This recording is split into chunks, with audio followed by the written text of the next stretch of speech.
আমি সর্বপ্রথম আল্লাহ তাআলার শুকরিয়া আদায় করি এবং সাংবাদিক ভাই বোন গণমাধ্যমের সাথে যারা যুক্ত তাদেরকে অভিনন্দন জানাই। তারা অত্যন্ত দায়িত্বশীল ভূমিকা পালন করেছেন। হজ ব্যবস্থাপনা সম্পর্কে তাৎক্ষণিক দেশবাসীকে অবহিত করেছেন।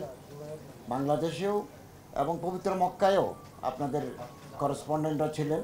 তারা মিনা, আরাফা, মক্কায় সার্বক্ষণিক আমাদের সাথে ছিলেন এবং আমাদের খবরগুলো তারা তাৎক্ষণিক দেশবাসীকে অবহিত করেছেন এবং অনেক সাংবাদিক তথ্য দিয়ে আমাদের সহযোগিতা করেছেন।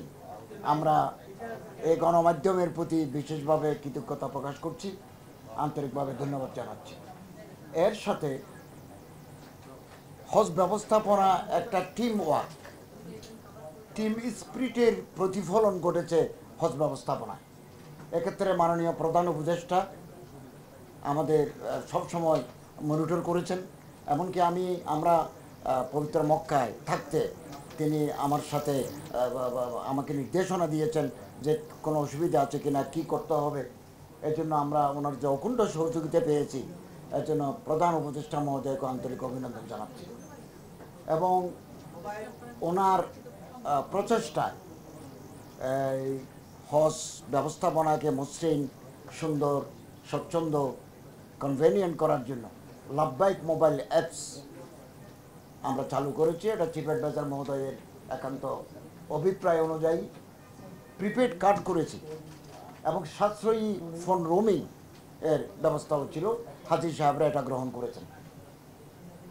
এবং এর সাথে আমি বেসামরিক বিমান পরিবহন ও পর্যটন মন্ত্রণালয়, বাংলাদেশ বিমান, সিভিল এভিয়েশন অথরিটি, স্বাস্থ্য ও পরিবার কল্যাণ মন্ত্রণালয়, স্বরাষ্ট্র মন্ত্রণালয়, সাউদিয়া ও ফ্লাইনাস এয়ারলাইন্স কর্তৃপক্ষ, হাবের সভাপতি জনাব সৈয়দ গোলাম। ভীষণ এসি নিয়ে এলো মানিব্যাগ গ্যারান্টি অফার।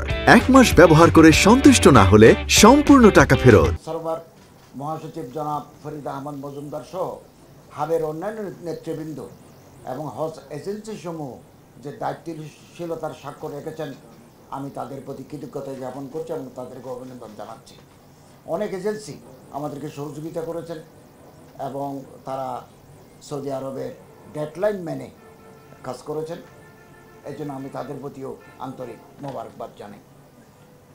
এই পর্যন্ত আমাদের 27,145 জন হাজি দেশে ফিরেছেন। কোনো ফ্লাইট বিপর্যয় ঘটেনি। এবার প্রথম নির্ধারিত ফ্লাইটগুলো যথাসময়ে Dhaka two Jeddah, Jeddah two Dhaka এই আপ ডাউন করেছে। কোনো ধরনের কোনো বিপর্যয় ঘটেনি। এবং 5 জনকে আমরা মেডিকেল বেডের মাধ্যমে, তারা বসে আসতে পারবেন না হাজী সাহেব, ওনাদেরকে জেদ্দা থেকে ঢাকা পাঠানোর ব্যবস্থা করা হচ্ছে। বিমানের সাথে কথা হয়েছে, তারা মেডিকেল বেডে করে ফিরে আসবেন। এবং এই পর্যন্ত 69,455 জন রুগীকে আমরা প্রেসক্রিপশন দিয়েছি, ব্যবস্থাপনপত্র দিয়েছি ফ্রি অফ কস্ট।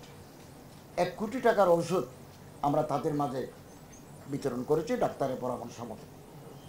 এখনও 9 জন হাজি হসপিটালে আছেন। আশা করি 2 দিনের মধ্যে তারা ওখান থেকে রিলিজ হবে। প্রায় 10 কোটি টাকার মতো মেডিসিন, মেনিনজাইটিস, ইনফ্লুয়েঞ্জার টিকা হাজি সাহেবরা সৌদি আরব যাওয়ার আগেই আমরা হজ মন্ত্রণালয় এবং স্বাস্থ্য মন্ত্রণালয়, অর্থ মন্ত্রণালয়ের সহযোগিতায় 10 কোটি টাকার টিকা হাজি সাহেবদেরকে আমরা দিয়েছি। এবং আমরা যে লোকবল আমাদের মন্ত্রণালয় থেকে নিয়েছি, একেবারে মালি, পিয়ন, ড্রাইভার, এগুলোর কাজ আছে, প্রত্যেকের কাজ আছে। আমি সবসময় বলে থাকি, একজন হাজি সাহেব যদি সান স্ট্রোক, হিট স্ট্রোকে পড়ে যায়, তাকে নিয়ে হসপিটালে পৌঁছানোর কোনো সচিব করবেন না। এটা করবেন ড্রাইভার, এটা করবেন মালি, এটা করবেন পিয়ন। তো অনেক হাজি হারিয়ে যায়। 1 লক্ষ মানুষের হজব্রত পালনের এই যে যজ্ঞ, এখানে বহু মানুষ হারিয়ে যায়।